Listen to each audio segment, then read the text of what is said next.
And I get asked quite commonly, should the boss and should these other people, should they be clocking in as well?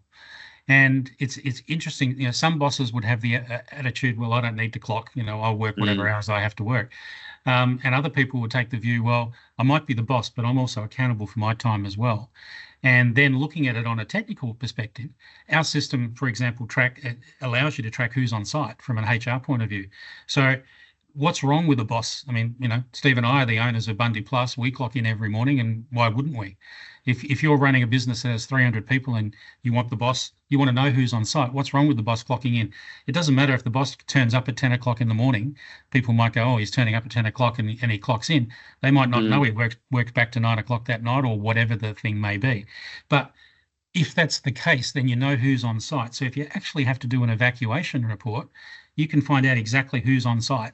And that's important if you're going to try and make sure that from a compliance point of view, you know where people are. And it's not necessarily a case of tracking people, but it's a case of knowing where they are when you need to know where they are. Smarter times, stronger teams. Welcome to the BundyPlus Podcast.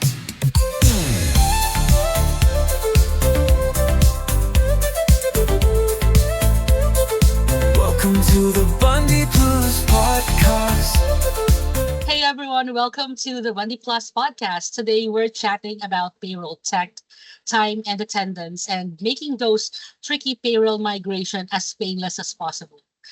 Today we have a full house. Joining me are the BundyPlus crew, Steve, Levon, and our guest, Mike. Hi all. Hi team. Yep, Mike's my name. Co-founder of BundyPlus, head of sales, and I spend my time talking to new clients, running through discoveries, running through the finances, and I'm pumped today to talk about migrating payrolls and time and attendance. Okay. Yep. I'm Steve. You see me in the other podcast, so head of the tech and anything to do with product and technology. And I'm Levon, probably seen on the previous 2 episodes as well. I take care of a lot of the pre and post sales process. So speaking with new clients or potentially new clients, and then helping them get things set up and supporting them pretty much through the entire process. Guys, you have in your screen the pillars of BundyPlus. These 3 are who started BundyPlus. Okay, so I have a question for Mike, since he's our guest today. Why do you think business consider migrating payroll systems? Great question. Yeah, in our experience, it would be mainly because the payroll system they have runs its end of life. Exo is one that comes to mind straight away, an MYB product. It's been out there forever. Is very good, does a very good job, but it is old tech, and an end of life period's been put on it. So there's lots of clients we have out there. Back in the day when we actually used to make time clocks ourselves, we've got a lot of time clocks out there that are using Exo. And now they're looking at moving it across. Typically, they would move across to, well, there's a whole heap they can move to, but being an MYB product, they tend to push across to MYB Acumatica. There's a bunch of other ones they can move to, but MYB clearly likes to keep them in the family and move them across to that. So we do have a lot of clients moving across, and it's mainly because the product's got end of life, and MYB have got the Acumatica is the target product to move across to. So in that scenario, we've got clients that invested money over many years for our existing time clocks and some of the new face recognition clocks. They'll have a mixture, and they just don't want to throw out hardware. They want to keep the same hardware because clearly it's BundyPlus product. It's very good, and I'd be biased to say it, and true. But why throw it out? Use it, process it so that it can then push that data across to whatever payroll they're going to. So generally speaking, it's because a product goes end of life. It can also be if for some reason or other someone in HR or a new CEO takes over, or they just decide that the payroll that they're using doesn't meet some standards. Typically, a lot of the older software might not be compliant anymore, so they aim to go across to another payroll that is more, has more features and is more compliant. So that would be another reason, but generally speaking, a high percentage would be just simply because it goes end of life and they need to move on to something else. So it's a question mark. Is it mainly from desktop apps going to cloud? Is that sort of the biggest driver where people are just trying to get, their off-prem solutions? I think it's not necessarily the number one driver. I think if in Exo's case, they'll have a mixture, And the advantage, of course, is to go across to something like Acumatica or any of the other payrolls, which are all cloud-based, which, the majority of new ones are, especially if you want them to be compliant as well. But that would be an advantage. Generally not driven by that, but I think it definitely happens. Migration sounds like tedious for business owners, and I think a lot of business owners or a lot of people who are with payroll with the payroll team have a lot of questions, and I believe it's Levon who's handling a lot of support concerns. In your experience, what do you think makes these people freak out the most in terms of migrating, Levon? Yeah, well, I think change in itself seems to freak people out, regardless of what it is. I mean, you're obviously implementing a new system, so there's a whole new process that needs to be learnt. So I just say that the change itself can kind of freak people out, and also just the timeline of things. So like obviously changing, an integral part of your business being payroll.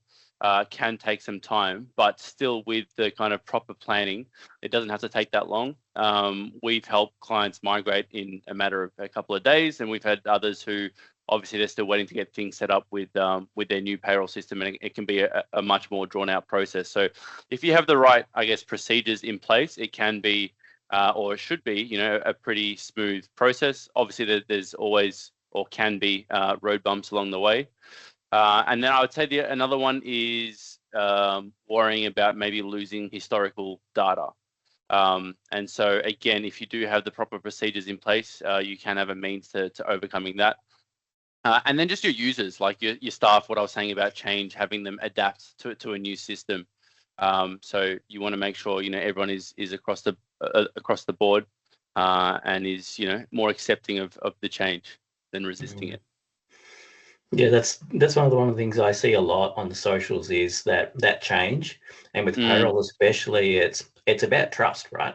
Because the employees are trusting you that as paying them correctly, and like if someone get let down once, that's what they'll remember forever, just that one time. So it's that risk of change, I think, probably adds to the fear of change because of that reputation and that trust, and that's where like the planning comes down to it is really key.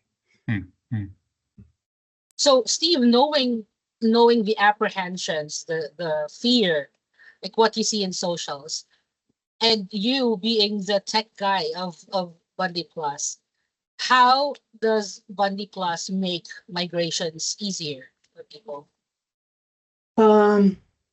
Probably for us, we have purposely tried to separate ourselves from the payroll. It sounds weird, but from the payroll, because we interface into so many, we specialize in what we do best, and that's the TNA side. So for us, as long as we do the TNA side and the capturing of the data well, then we can integrate into anything. So we're very confident with our integration. It all comes down to getting everything set up on the client side, what they're going from, what they're going to, doing their due diligence, that the new product that they're going to actually has all the features that they want. That's not necessarily cost-based. Don't go for the cheapest because it's going to end up biting your bum. Okay, so I'm curious, do you have like stories, like stories of actual migrations that showed how the migration actually works, Mike? Yeah, well, common ones, as I mentioned before, would be the EXO. There's a number of clients, ranging in size from a couple of hundred to 300 or 400 that have moved off that platform and moved across to Acumatica as the example. We can, from our point of view, because we're utilising the same hardware and and the interface into our system to the clocks is the same. All we're talking about is the connection from BundyPlus Live, our cloud product, into Acumatica, which can be set up, very quickly. The actual connection and so forth can be set up in an hour or so. Then it's a case of everything's driven by payroll. So, for us to move it across, we treat payroll as the point of truth. So payroll needs to be set up first. Then our system connects into payroll, and we take a lead from that. The important thing to mention there, and Steve touched on it before too, is making sure, and Levon, making sure that you can run a parallel system. So even in that example with 300 or 400 people, there's nothing stopping a client from still running in the background, having their XO system platform still running, and the data being collected from our time clocks, pushing data into that old system and pushing it into the new system. Then HR can run, you want to make sure that what you're getting out of your new system is obviously better in lots of different ways, but the end result is what the employee gets paid needs to be as accurate as the old system or better. So you can run it in parallel without any more great effort and compare what you're getting out of the new system versus the old. And that's a really big hesitation on a lot of payrolls too, moving these things, because they know what to expect from the old system and the new system. As Levon said, they get apprehensive about any kind of change. So the more you can match up your new system to the old system, makes everybody feel a lot more at ease. The other thing I'd add in there too, without changing any kind of system like this too, is bring the advice I'd give is bring the workforce along with you. Like if you're changing payroll, you're changing it for a reason. So there's no reason why you can't let employees know why you're changing it, because at the end of the day, they'll probably end up getting a different pay slip. Their actual salaries and everything should be the same if the system's all configured properly, but there's no reason why you can't bring it with employees with the team, let them know the reasons why it's being changed, and then it should be pretty seamless for them, because a clocking process won't change, everything like that remains the same, but what happens downstream from that will change a little bit. And if everybody knows a new system's being implemented, then generally speaking, people are going to be a bit more attentive as to what they get paid, and they'll be able to point out any issues or whatever to payroll pretty quickly so they can get resolved, and you can move forward. So lots of examples, lots of companies that are doing it. I did mention Acumatica, but there'd be, and Levon, you'd be across how many others, but I reckon probably 90 to 95% go across in that example to Acumatica, with others spread across another different, half a dozen sort of smaller payroll systems. Yeah, and just to piggyback off that, I'd say also the whole running the systems in parallel with their current to what they're moving to helps mitigate a lot of that fear that we just spoke about before. Where you can kind of reassure them like, hey, you do have a fallback plan just in case. I mean, we're pretty confident that, it shouldn't be an issue anyway, but it does help them, feel more at ease with the whole process or the migration. Yeah, I'll probably tap on a little bit too. Is also depends on where you're going from too. Like if your employees are already used to using a terminal and they're going to a different terminal, there's a bit of a bottleneck in re-registering and stuff like that. Whereas if they're going from, say, paper timesheets or no time tracking to something like face recognition, there's going to be an instant, oh, hang on, they're really tracking me now. So there's going to be resistance. Yeah, it's going to be resistance. And what Mike touched on is bring all the stakeholders on board. It's not just your tech team, your payroll, your CFOs. It's your employees, which is probably the more significant one in all this, because they're the ones that you're trying to track. They're the ones that are going to get you the biggest efficiencies when they do it correctly, right? So, yeah, definitely. That's something I always find myself reassuring clients on. It's just like, hey, you're implementing a new system, especially like you said, Steve, if they're coming from paper timesheets to all this new tech. And, the whole culture kind of has to change in terms of, clocking in and out. And so, you kind of get questions, what happens if they forget to clock in and out? Well, it's just like, at some point they're going to have to remember to clock in and out, because there's not much that we can do about that. So, changing the culture is pretty important, or getting people on board with that change for sure. Yeah. Adding on to that as well, the number of different questions come up with the discovery meetings that we run, and I get asked quite commonly, should the boss and should these other people, should they be clocking in as well? And it's interesting, some bosses would have the attitude, well, I don't need to clock, I'll work whatever hours I have to work. And other people would take the view, well, I might be the boss, but I'm also accountable for my time as well. And then looking at it on a technical perspective, our system, for example, allows you to track who's on site from an HR point of view. So what's wrong with a boss? I mean, Steve and I are the owners of BundyPlus. We clock in every morning, and why wouldn't we? If you're running a business that has 300 people and you want to know who's on site, what's wrong with the boss clocking in? It doesn't matter if the boss turns up at 10 o'clock in the morning. People might go, oh, he's turning up at 10 o'clock and he clocks in. They might not know he works back to 9 o'clock that night, or whatever the thing may be. But if that's the case, then you know who's on site. So if you actually have to do an evacuation report, you can find out exactly who's on site. And that's important if you're going to try and make sure that you, from a compliance point of view, you know where people are. And it's not necessarily a case of tracking people, but it's a case of knowing where they are when you need to know where they are. And so my answer generally to people like that is, well, personally, I think, I tell them, personally, I think there's no reason why the boss can't. The owner, the boss, however you want to put it, should clock in because they can. And if employees see the bosses are clocking, then that's got to be a good thing for employees to know, well, they're not a different tier to us. They have to clock in and out.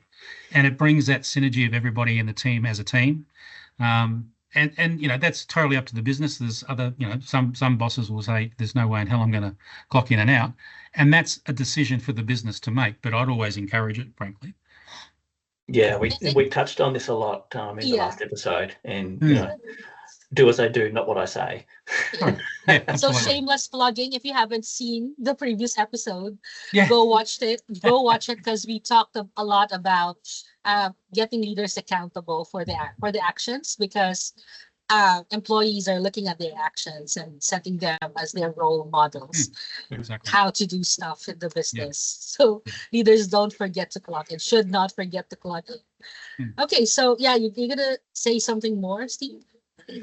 Not a great deal, other than I probably have to give ourselves, as in Bundy, a bit of a slap on the back, because we do have a lot of clients that stick with Bundy while they're moving payroll, even though those payrolls have maybe their own terminals or their own preferred time clocks. They stick with Bundy because it's something that they trust. Also, it's a cost benefit. They don't have to reinstall new clocks, new enrollment.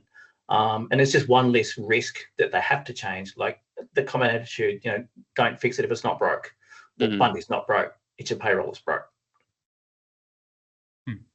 Totally agree. What advice do you have, Steve, for leaders who are still on the fence? Plan. Take your time. Don't just see the one button payroll that bang fixes everything. It does not exist. Do your due diligence on every single aspect of your business that you want to be tracking, or not just for the T&A side, for the payroll side. Does it suit everyone? The current process that you're doing, does it improve it, or is it step back? Allow enough time to change. And as Levon touched on, make sure you can have a parallel pay run, because these things are very hard to unwind once you get them. Especially if you're installing new clocks. But that would be my biggest advice. Just plan. Do your due diligence. Do your pros and cons in every single platform that you're evaluating. Yeah. Couldn't agree more. Bring everybody with you on the plan and the journey. Okay, so I think that's a wrap for today's session. It's a good conversation. And big thanks to Levon, Steve, and Mike, our special guests, for sharing their insights today. Payroll migration can seem scary, but with a bit of planning and the right tech, it's actually pretty smooth. Little prep goes a long way. Smarter times, stronger teams. Welcome to the BundyPlus Podcast.